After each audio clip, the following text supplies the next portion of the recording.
আসসালামু আলাইকুম। আমি মালয়েশিয়া থেকে ফরিদ। এই যে মালয়েশিয়ার পাম বাগান, জীবনে তো বহুত শুনছি বাংলাদেশ থেকে মালয়েশিয়ার পাম বাগান। তো আজকে নিজে নিজে আইলাম, নিজের চোখে নিজে দেখার লেগা। আমরা তো কৃষিকাজ করি, পাম বাগানে না, পাম বাগানে বিদ্যুৎ দেওয়া যায়। এই যে পাম বাগান, বিশাল বিশাল পাম গাছ, পাম ধরে রয়েছে। এই যে পাম বাগান, বিশাল বিশাল পাম বাগান, মালয়েশিয়ার পাম বাগান বলে কথা। এই যে একটা ফার্ম নিচে আছে, আমি দেখাইতেছি আপনাদেরকে। দেখ, এই গাছ থেকে এটা কাটছে, এখানে রাখছে, এটা কাঁচা, এটাই কারণে নেওয়া হয়নি ফার্ম বাগান থেকে। তো আমরা কাজে যাইতেছি ফার্ম বাগানে বিদ্যুৎ দেওয়া। বিশাল ফার্ম বাগান, একটা মানুষও নাই, একটা কুকুরও নাই এই জায়গায়। এত বড় ফার্ম বাগান বলার মতো না, বিশাল ফার্ম বাগান, পুরা নিরিবিলি পরিবেশ।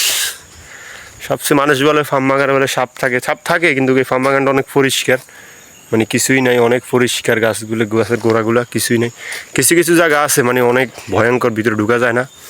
আর এই জায়গাটা অনেক পরিষ্কার। তো আমরা তো কাজে যাই, আমি যে ফার্ম বাগানের ভিতর দিয়ে কাজ হইতেছি, আমাদের এরিয়া আরেকটা। তো এখানে তো হঠাৎ করে একটু ফার্ম বাগানটা ঘুরে দেখা যায়, আপনাদেরকেও দেখাই। দেখছেন মালয়েশিয়ার ফার্ম বাগান, বিদেশ, হ্যাঁ, বিদেশের মজা ততক্ষণ। মালয়েশিয়ার এয়ারপোর্টে ল্যান্ড করলে আর বিদেশের মজা নাই, শেষ।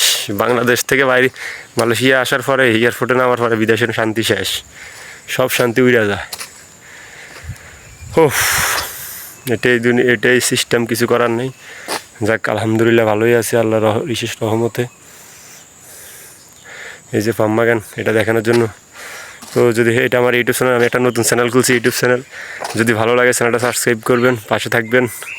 নিত্য নতুন মালয়েশিয়ার বিভিন্ন জায়গার ভিডিও আশা করি পাইবেন, চেষ্টা করবো দেওয়ার জন্য। যদি ভালো লাগে চ্যানেলটাকে সাবস্ক্রাইব করে পাশে থাকবেন। তো সবাই ভালো থাকবেন, আল্লাহ হাফেজ।